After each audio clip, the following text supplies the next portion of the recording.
Hey guys, how are you? Noble ones, hello. Hello. We're so excited to be here. One heart, one earth, the Great Awakening 2020. We feel super blessed Yes.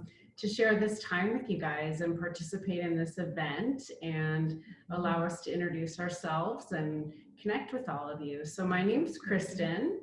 I'm Veronica, and we are owners and co-creators of Noble One. Noble One, that's right. We're youth personal development coaches. So we really focus on the whole child approach to well-being, emotional well-being. Very new, progressive approach. Definitely. Yeah, not a lot of people are doing it, so it's a very exciting new way to connect with youth in groups, one-on-one, parents. So yeah, we're excited. Yeah, we felt like well, we launched our business actually in January, and we have, we'll tell you a little bit about the story of how that all came about, but we started to build it, and then it turned out when this transitional period of 2020 started to happen, we realized, wow, this is really is divine timing. There's such a need for this. So Noble One was kind of brought about, and Veronica and I getting together sort of through our own personal journeys. Yeah, which is also, I mean, kind of divine as well. When you take a step back and you're like, oh, okay, so this would have had to happen for this to happen, for this to happen. And so we're basically launching an alternative approach in the perfect time to kind of rebuild and start new. Yeah. Which is what Awakening is, 2020. I know. And when we met actually, and we started to share our personal journeys and talk about what we felt like, kind of our purpose and mission was in the world, it really was about serving others. We both had a heart for youth. And one of the things that we really connected on was the things that we had learned on our own personal journeys through Awakening. And had we been taught these things younger, or if youth were being taught some of these concepts, how different it could be. So now you skip forward and it's like, wow, like things really are breaking down so that we can create new systems and structures. Oh yeah, which is one of our, passions. We're disruptors. Yes. So we want to definitely, things aren't really working. No. In the old ways. So it is about, being creative, coming up with new approaches, open mind, love, compassion, conscious community. Yeah, the conscious community is growing. I think this year's a big time for a lot of people waking up. The kids are at all different levels. I see that teen to 20 is really starting to wake up, but then we've got kids that are coming in now, being born, or some of the really young elementary, toddler age, really conscious, and you can kind of see that through their empathic interactions. How they hold their energy, I think, is a huge one. When you have awareness of just the different energies that happen with the awakening and transitioning, and you can feel it from the little ones. Yeah, and I think it's like they could be seem really sensitive, or they could seem like they're trying to do everything perfectly, or they're hyperactive. So it's gonna manifest in little kids differently too. Absolutely. So for example, my story, well, our stories are reversed a little bit, but so my story, I think I was born very consciously aware. I didn't really fit into a lot of societal norms and paths, and I was a rebel, but I always had this feeling that I was here for something bigger. And I had a lot of internal chaos energy growing up that definitely manifested into anxiety and depression when I was older in life. But I didn't understand what was happening in my body. I was never taught what is a feeling. How do you understand where you're holding that feeling? What's causing that feeling? and, you know, how to kind of process through it and then ask for what I need. I didn't even really know what I was needing. So that definitely led to my awakening. And I, you know, was the overachiever, wanted everybody to think I was perfect so that they didn't see me hurting or see what was happening inside. And we had a really empathetic friend that she kind of can feel everything. And she always said, she was like, I can never, ever figure you out. I was really good at hiding it. Yes, for a very long time. And then of course, you know, what happens when you shift is, you know, big things start falling apart in your life. And then it all comes up. And then you just have like, you know, this feeling of like something's off. Like, is this it? You know, and this is the world. We just, you know, we get up, we go to work, we come home, have dinner, go to bed. Yeah, so your beliefs start to change about kind of that, what am I doing? Like, is this all there is, maybe? Exactly. And I mean, and then you're obviously in a career because that's what you're told to do. And so you have to battle a lot of fear, you know, of, can I jump this expectation of life? Can I even transition? So there's a lot of internal stuff that happens, but basically I lost some people really close to me, and I was put in a position where I had to take care of a family member that was, you know, going through dementia, and I just tried to do it on my own, didn't ask for help, and I just internally fell apart. So, you know, that caused my relationship to fall apart. And so you wake up and you're kind of starting a new life. Yeah. So I was mid 30s, quit my job, no partner, you know, no house, no nothing, traveled, and really had to take some time to understand what was happening internally, what I really wanted out of life, what was important, what the purpose, like why are we really here? And then that's how we met. Yeah. And I shared with Veronica, similar in that I was dealing with depression most of my, well, probably from my 20s. It could have been earlier too, but when it was actually diagnosed, I was coming out of college. And I was always a really sensitive kid too. And I took the approach of perfectionism, of people pleasing. I didn't have boundaries. So I went out into the world and tried to prove myself as a way of receiving love. And, you know, my parents are amazing. And it's like, but what we don't realize is like this emotional availability that none of us were ever taught. So the ways that your parents show you love is the way that their parents showed love. And so I think as kids, like, we're just looking for this connection, acceptance. Acceptance. And then the other part of that, I would say for me, which manifests in depression, was that negative self-talk. So it's like, although I was out in the world trying to be perfect and people would have said, oh, you know, she's doing all these things right, it was the inside. It was what I was telling myself when I would look in the mirror, when I wouldn't do something right, or when I felt like I messed up or failed. I just held all of that. Yeah. And that's dark.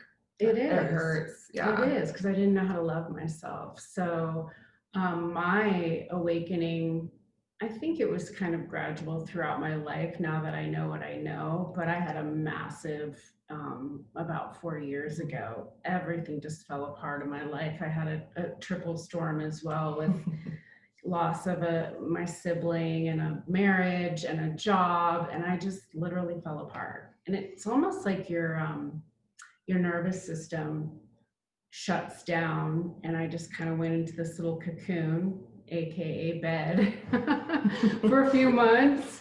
And but there was something that was happening that I could feel. There was a shift going on, and when I kind of started to come out of that, and everything felt different. So it's very much like Veronica was describing, like nothing was resonating with me anymore. My career, my my interests, my friendships. Mhm. And so, you know, what I know now is it's just you had this huge expansion in your consciousness, but now your body is trying to catch up to that, and all these stored emotions, which is like density, has to work its way out. And that's kind of the emotional corruption. The shift. Yep, that's the shift. So anyway, we came together. We met through Veronica's sister, actually, and then we spent some time traveling last summer and just started to talk about our stories and our heart and what we wanted to do going forward out of all this. And that's how we gave birth to Noble One. Yes, exactly. I mean, a lot of it too was just realizing how much hurt you have as a kid, and it's not intentional hurt. It's just, you know, if you're not taught certain things, you struggle. Yeah, you struggle internally, and it ends up manifesting into, you know, mental health issues. You know, acting out, hyperactive, or you're completely isolating yourself. There's just a lot of different things that happen when you're younger that, you know, if you're not conscious and you're not understanding what's going on, it's really hard to, you know, figure yourself out. And, you know, parents these days, they have so much going on.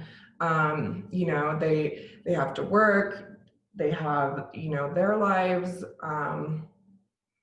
then now they're teaching, or they're home teaching. They're homeschooled now. Yeah, exactly. Yeah, and so it is hard to stay conscious and aware, you know, all of the time. It's a practice, but I think even the level of consciousness, it's really different. Yeah, it can change. You can be highly conscious and kind of slip back a little bit, or, you know, you're just waking up and you're not understanding what people are talking about. So yeah, there's just a whole level of consciousness out there. Yeah, and that's kind of why our approach, we feel like it was progressive, and we came to the conclusion of coaching as the way that we wanted to deliver our message out in the world, because of, you know, we've got therapists, counselors, psychotherapy. There's a lot of systems out there, but this was something new where we could really go into more, we call it like the whole child approach. And there's 5 key areas that we focus on when we're working with people to try to make sure that we're balanced in all those areas.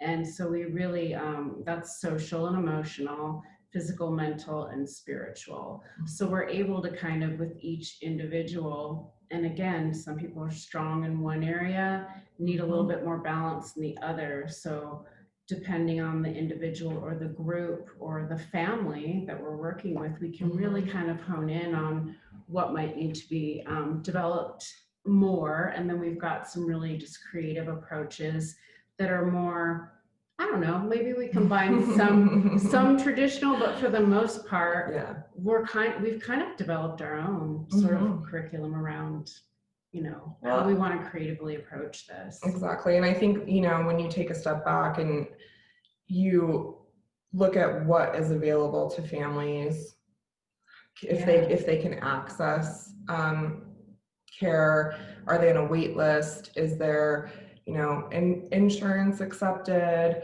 You know, it's been a society of very much reduced symptoms. And so, or get the diagnosis. Yeah, get the diagnosis, reduce symptoms, and like, let's move on. And so, you know, coaching is very different than therapy. Preventative. Exactly. It's more of a, you know, prevent before the need for diagnosis.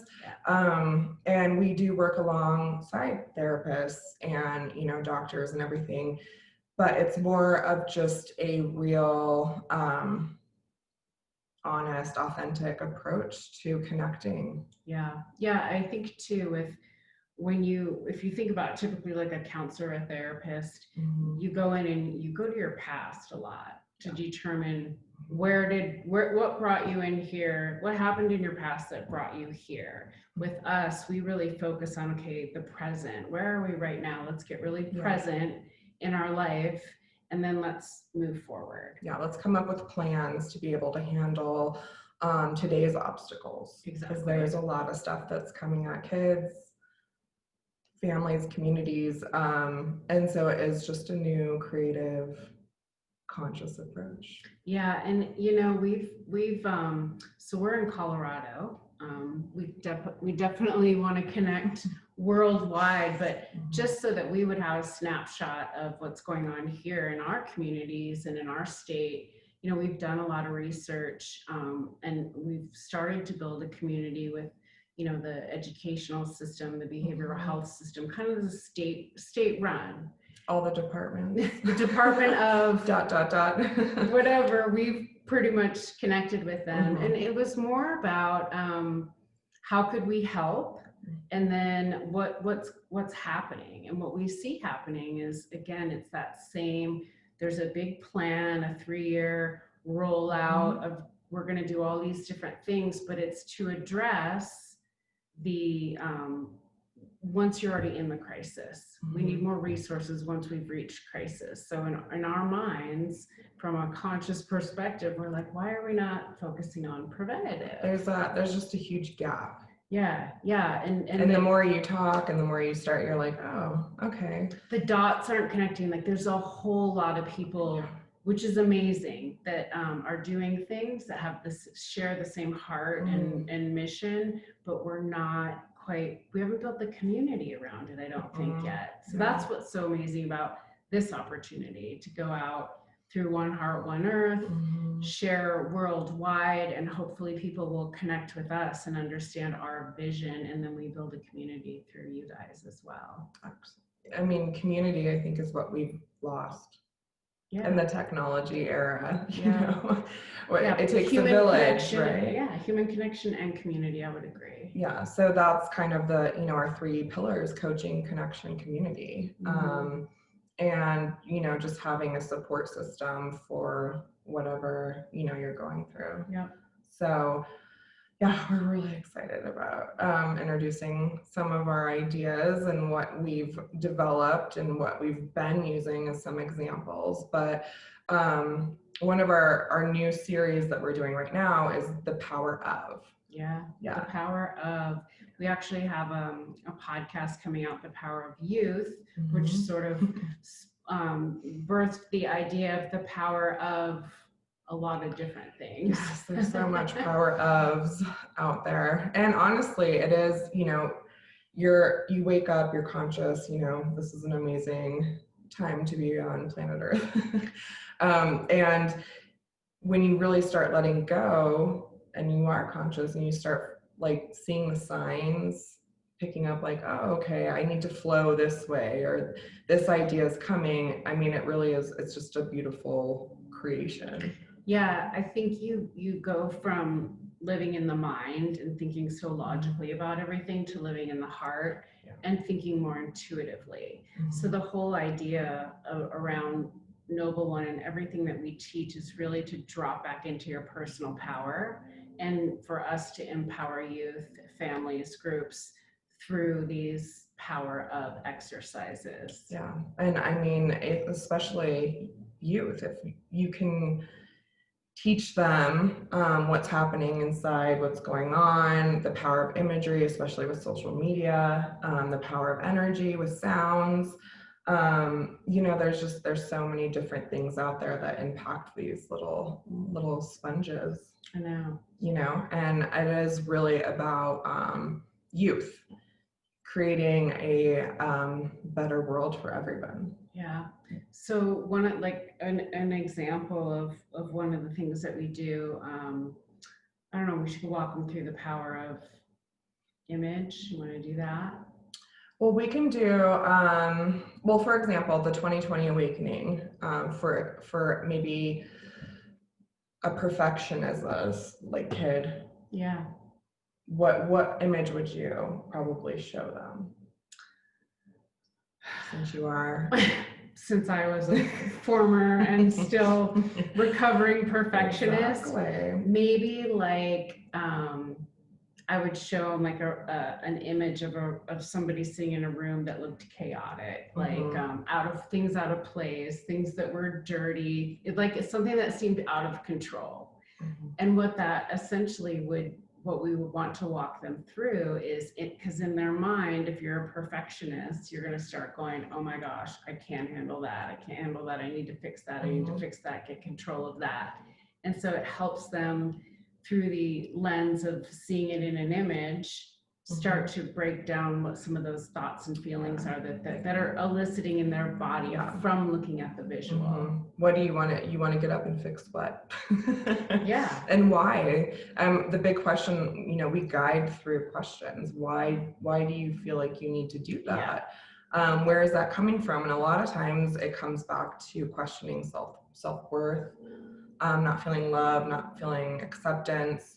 And so being able to break down, what children are going through internally through image, sound, energy, is just an awesome way to connect with them and have them be able to connect with themselves. Yeah. And I think too, what we find working with kids is like, if you flip it to where they're looking through the eyes of someone else first, they'll open up and start to talk to you. If you approach a kid where you're like, oh, so tell me about, you, it's an easier way to kind of segue them into talking about feelings and emotions if they're pretending it's from somebody else. Exactly. And then, a big one for me, since I grew up, when I was, young, I was very intuitive and very, empathic. And so it caused a lot of anxious energy inside of me. So one of the fun exercises we do with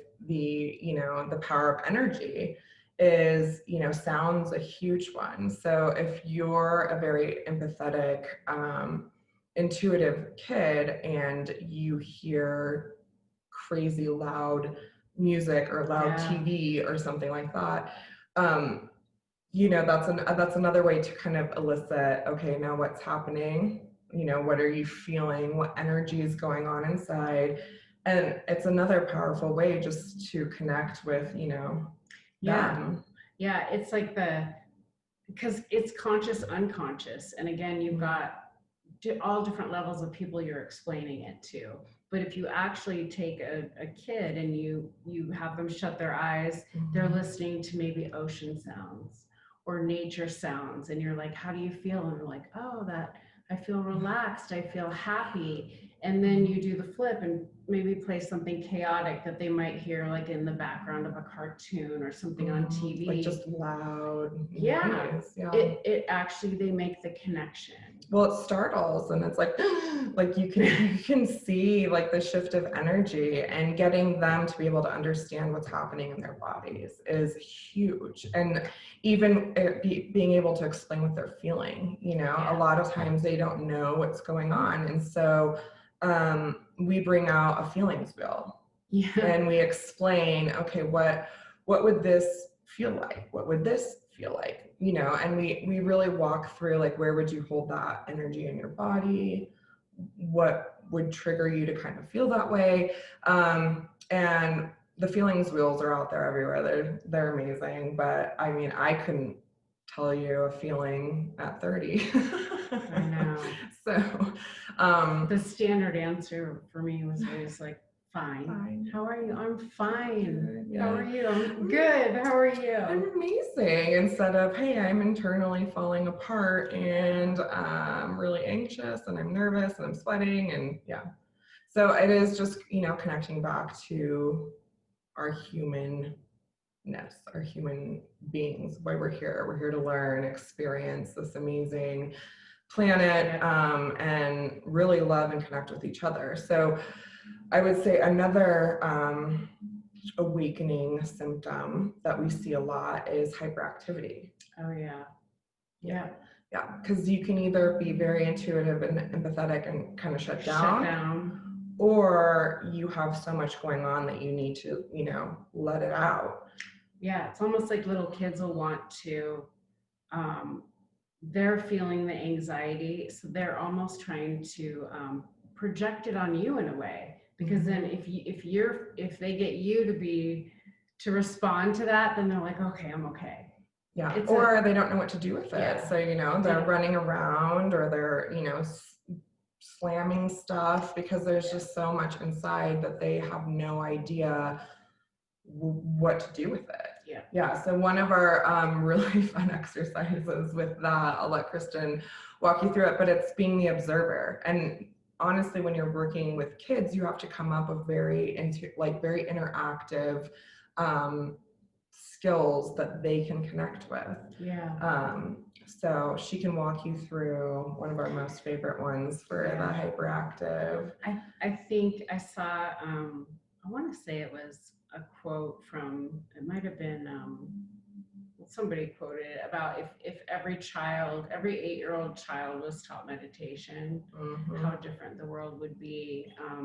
And I know, even talking to adults, they say, oh, I can't meditate, like it's too hard, I can't get out of my mind. Which I understand, it's not easy, but there are ways. And so one of my favorite ways to do it with kids is it's a visual exercise. And I get them to shut their eyes and just take some deep breaths. And, they giggle and things like that. But it's like, and then I have them visualize if they were a tree. And just something simple like that. Imagine your roots are the roots of the tree going into the ground, and that's very similar to when you learn how to meditate. You're rooting yourself into the ground, you're grounding your energy in. And now imagine, their eyes are still closed, that your branches are reaching up to the sky, and you can just see they start to smile, but they're using their imagination and they're visualizing, and at the same time they're getting out of their head their thoughts, and they're visualizing something that is very grounding. Well, and a lot of adults can't meditate because, we haven't been taught how to calm our minds. I know. And so, when you hear people say that, it's, that's kind of the part of consciousness that we want to start teaching youth. Well, yeah, and I think meditation is such it's almost like a triggering word, because people say, oh, do you meditate? And immediately are like, you mean like sit on a pillow and chant Om? And no, I don't, I can't, it's too hard. And that's not what, meditation can be in a lot of different forms. A meditative state is literally just you becoming an observer of yourself. So some people can do it through exercise, go out and bike ride, walking in nature. It's really any way just to disconnect, and you start to notice over time, and it doesn't take very long, the monkey mind. Oh yeah, and there's something in there constantly criticizing, telling you what to do, when to do it. And you'll notice, like, it'll be so random, like you stop, you slow your day down, you get out of your day, and then all of a sudden you're trying to quiet your mind, and a thought comes in about your grandma from last year. So you start to realize, like, okay, these are literally just like little consciousness thoughts. Or even the anxiousness, should I be doing this? Shouldn't I have a project? Oh, I need to call this person. Should I, you're making this list, because a lot of times in our humanness, we are either in the past or we're planning the future, and we're missing out on exactly what's happening here. The joy of the journey of 2020. The 2020 awakening. I know, and it's I don't know, when you step back and you start observing, and then you can start like feeling everybody else's energy. And then you just have so much compassion, because you know that they're struggling, and you just want to, help or let them know it's okay. And people look at you sometimes like, how do you know how I'm feeling? But it is just about building a conscious community right now, especially during 2020 and all of the chaos that's going on. But another huge thing that we see with kids and awakening symptoms is highly sensitive. Highly sensitive. So maybe they hear something and they instantly start crying. And they're very emotional because they're not understanding their emotions. Yeah, and that's, or kind of like, why was grandpa so sad? Or why did that mom yell at that daughter? Mm-hmm. Or, wanting to take care of animals. Like it's just this really, really sensitive to everything around them. Oh yeah. And I mean, for that, one of our favorite exercises is the power of thought. Yeah. Because what is causing, those questions? Why are they trying to figure out what's going on? Why are they highly sensitive? Why do, if somebody says, oh, you did a really good job, and they start crying, that there's some turmoil going on in there, that they don't believe that they can actually be doing a good job. That happens to me, like, when you're holding emotion in and then somebody validates you, Yeah. or like, yeah, and you just start to cry, or and it's just like, because you don't believe it about yourself. Yeah. And I mean, and again, it comes back to, self-love, acceptance. I think society, they kind of put you in a box. We like to talk about that a lot. Getting out of the box. Standing on the box. Right. But there is, this push and pull, because, in order to be successful, you need to look this way. And we definitely can condition our children through social media, TV, music, what it is to be pretty, what it is to be happy, what it will look like when you've made it. But then, we want to teach them all of those things, but then we tell them to be unique. Yeah. So then they're like, well, but it's a mixed message and a confusing message. Oh yeah, absolutely. And so it's just, it's approaching it from a very just consciously aware place, that there's so many different outside things that impact humans and kids. And it doesn't even have to be the parent, I think too, one thing is a lot of these kids, like, so I'm a mom, I have 2 kids, and both of my boys were really, really different. And it wasn't until after I went through my awakening that I had a lot of aha moments about my kids, because we all have such a personal journey. And one of them was very conforming, followed the rules, did everything right, a little more introverted. The other one was extremely extroverted, wanted to break the rules, didn't want to conform. And so when I reflected back on that, I'm like, wow, like it has so much to do with our soul's journey and evolution and what we're here to do. And also that, again, this whole group of youth are here to create this new paradigm with new innovations and new ideas and new mindsets, because the old structure is not working. So when we put these kids, like you're saying, in a box, and we're like, okay, every child must go to school from kindergarten through 12th grade, and you're all going to learn math, reading, and this way, and take a test this way, and be in a classroom this way. There's just no way. We're producing robots, really. Oh yeah, programming. We're trying to. Programming producers. Yeah. For then society. Can go on and get the jobs in corporate America. So we really want to get back, I think, to, in our mind, cracking into the education system, doing things differently, and fostering their creativity. Exactly. I mean, it's just, there's this old structure around the educational system, and it's 50-year-old outline structures, and then textbooks like, and then you can see the transitions between oh well, now you get scores, or you get funding based off of how many kids pass this, or how high that is. So it becomes a very produce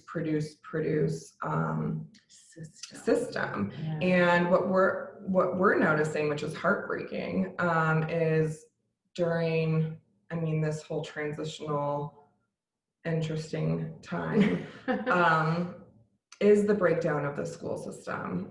Kristen went out to kind of reach out to 3 or 4 different schools, and it's heartbreaking. I know. I didn't call ahead. Maybe I should have, but that's the rebel in me. I'm like, I'm just gonna parachute in, see what's happening.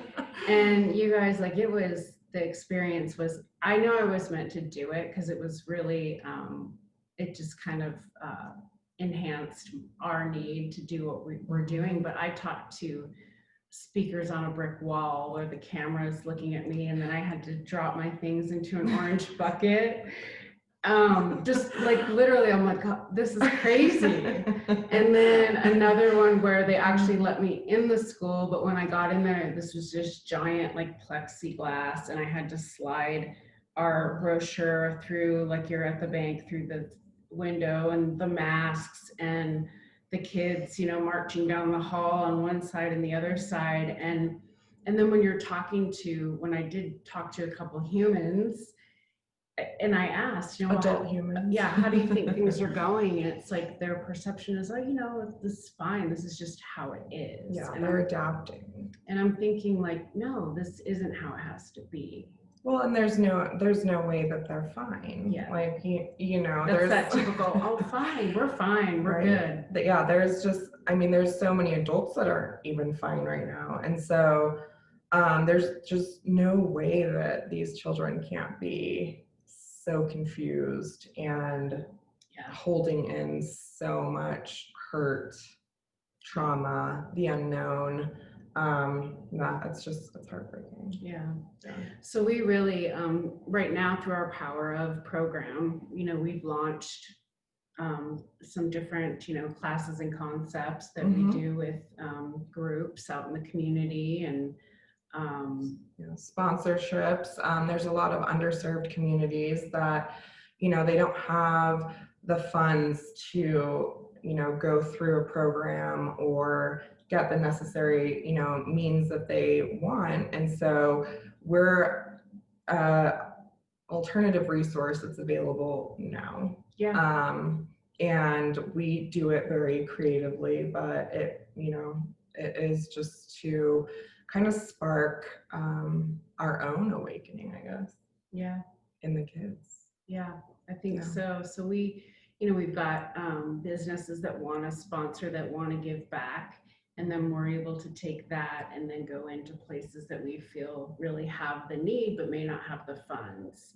So, you know, there's creative ways out there. There are people, there is money, it's just, we won't stop. We'll figure out our ways to get in. Gotta disrupt, break down all of the red tape in the walls.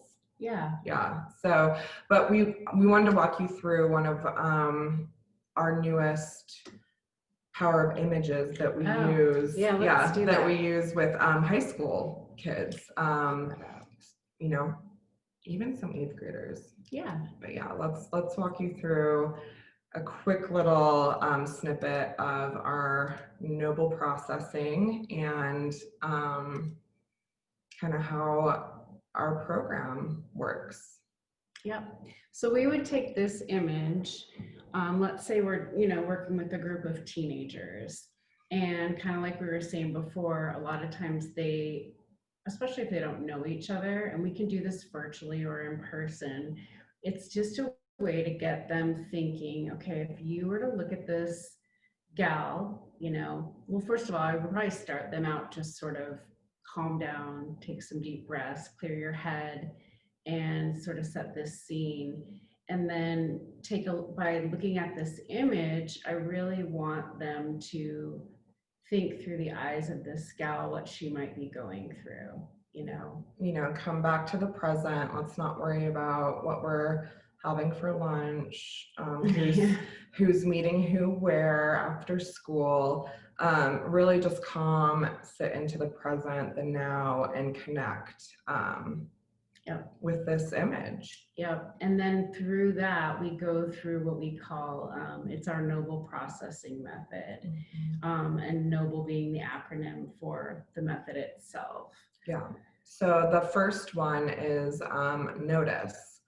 So notice what is going on around her. Notice what this image is really telling you. What's the story? What is she possibly noticing, what are you noticing? What does it spark inside you? Yeah. So really, you know, become present and notice, you know, the feeling. Yeah, it's the feelings. And then the second, the O, is observe. So from those feelings, what stories might she be creating for herself? What are the negative self-talk that's going on in her head? Or is she, you know, maybe she's observing that she wants to run away from the feelings and shut it down or bury it in a phone or social media or, you know, running to a friend. So you have to kind of observe when you're having feelings and emotions, what's happening, you know, what are you doing? What are you telling yourself? Yeah, what are you telling yourself about it? So a lot of times, I mean, for her, or high school kids, like, I don't fit in. Yeah. I'm lonely. I have nobody, you know, nobody likes me. So that's what, you know, brings you into the B. It's the belief. What belief are you trying to tell yourself? Your mind's chattering, you know, what negative self-belief is it telling you? You're not worthy, you're not loved. Yeah. You know, there's so many different things that we tell ourselves that's really sad. Yeah. It's so sad. And I think a big thing with beliefs is it's usually stems from something that happened in the past. So you have something will maybe happen to you throughout the course of the day, and your body responds based on a past experience, even though it may have nothing to do with that. Yeah. And that triggers the belief. Exactly. So you have to first know, okay, these are the beliefs that I'm telling myself. Yeah. You know, is this true? No. You know, so that's the B of the noble processing. Yep. And then we move to the L once we've determined and helped them work through the belief about it. Let's get back to love. Let's get back to self-love. What can you find within you to overcome that belief? And breaking down, like Veronica said, the truth of it. Yeah. And most often it's not true. No. You can sit there and say, what you were worried about, you created your whole dramatic story. Is it true? No. And then how do you love yourself back to a place to get calm? And that can be through journaling, through affirmations, through some, you know, meditation. There's all these different techniques that fall within those 5 areas that we talked about before that you may need to actually help calm you down and start coping a little bit. Yeah. And then, you know, the last part is express. You know, you need to express what you went through, and then also express what you're needing. You know, what might she need? If you're walking by her in a park, you know, would you sit down and open up and give her love? Or, you know, like what would she be needing? Yeah. What would you be needing to kind of get you back out of that spin? Yeah, I think asking for what you need is a big one, and it's very different. Again, some people need to talk it out. Some people need time alone, but just to be able to ask for what you need or state it, use your voice and say, yeah, you know what? I'm feeling very isolated, and I'm telling myself this story that I'm not worthy, and I know that's not true. This is a very difficult time, and what I need is, can we just sit down and, you know, talk? Yeah. Can you give me a hug? Yeah. So that's kind of just an example of an exercise that we'll run through using the power of image. Just a quick little snippet of the noble processing, and hopefully, you know, you guys, even looking at the picture, kind of walked through the energies, the emotions, everything that images can bring out. Yeah, I think it's always great too. Like, just one exercise like that is usually powerful enough to get the kids talking. And then also they start to relate to each other and they realize that they're not alone, and that's that connection again. Yeah, so the peer-to-peer support is huge. Yeah. We need to kind of step away from the mean girl, mean boy, popular mentality. Yeah. And, you know, a lot of the acting out and the meanness is coming from hurt. For sure. Yep. Ultimately. And so it is just peer-to-peer love, peer-to-peer support. There's no right or wrong. It's just what you're feeling. It's what you're going through. Yep. So we hope that was exciting for you guys, that you kind of got an idea of what our Noble One movement is and how important it is to really help kids right now. Yeah. Yep. There's a lot of, you know, different ways we can do it with virtual. Everything seems to be virtual now. But we're going to have a podcast roll out and, you know, YouTube channel. We just really want to get information and content out there that we can share with all of you, that then you can share, and we'll just continue to connect and hopefully change a lot of lives with our movement. Yes, build a community. And ultimately the whole conscious 2020 awakening is, you know, exactly what it is. Connecting, community. All of us are here, you know, trying to do better, trying to learn, you know, open our minds to something that maybe we haven't had in our experience before. And so we're so grateful. Yeah, I think this, the One Heart, One Earth, when we first learned about it, it really resonated, because we know that, you know, this is a global leadership movement. Like, we literally were called here to come at this time to help recreate and rebuild. And our mission is education and youth, and then helping families and communities with this new moving from the logical into the more emotional, heart, intuitive.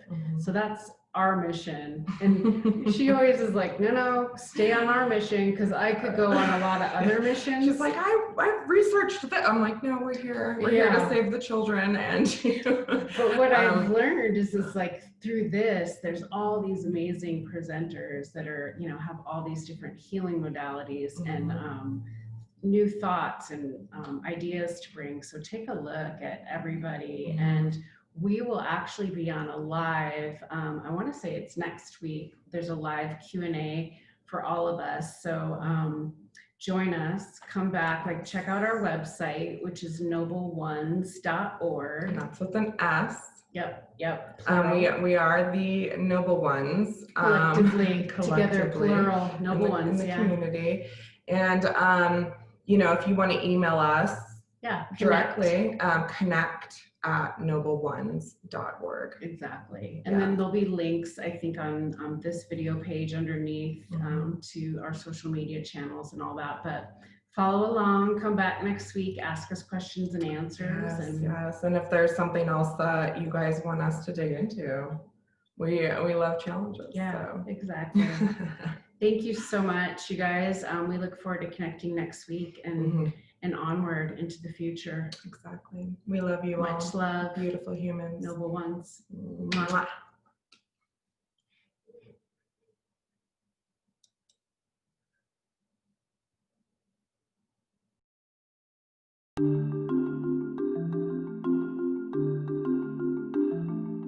What is life? What is death? What am I doing here? Who am I without? I sat up in bed, and I realized in that instant of sitting up in bed and breathing, I went, ugh, like this breathing in air. I realized I hadn't been breathing the whole time that I had been in this experience.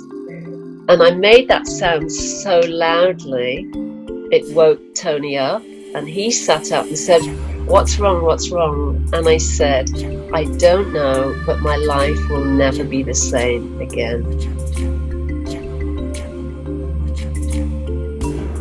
It got bigger and bigger and brighter.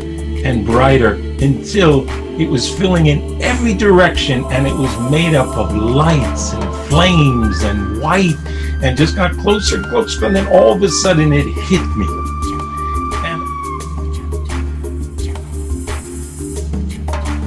But suddenly there was like this kind of like this portal just opened, that there I could just sense that I have access to all the information in the universe.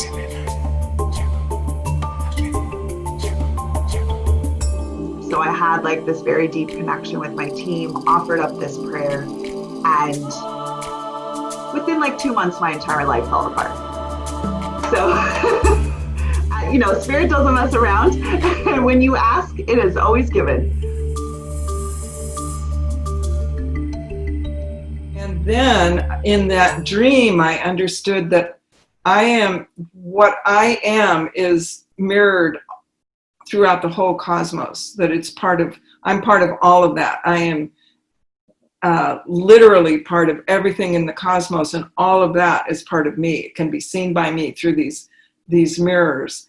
And so I felt like this web of life, you cannot unplug from it. You cannot get out of it. No matter what you do, you are in it, and it is glorious. And all of that energy and potential and creativity and possibility is ours. And that all of the universe is reflected in our very being, in our very selves. And everything that we are is reflected throughout the whole universe too. There is no separateness. There is no such thing as anything being separate.